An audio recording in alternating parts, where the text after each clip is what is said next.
Okay, so I'm going to show you a myofascial release stretch for the glute or piriformis on your own. So you're going to want to start by sitting on the foam roller, nice and stable.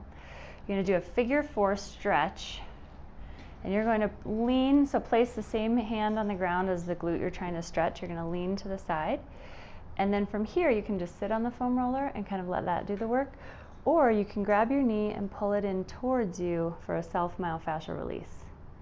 You can also push the knee away, and at each of these points just hold for 3 to 5 seconds at the end of the stretch. And you can just move, you move your body left or right if you want a little bit more of a stretch in a certain place, or roll the roller down or up if you want more of a stretch.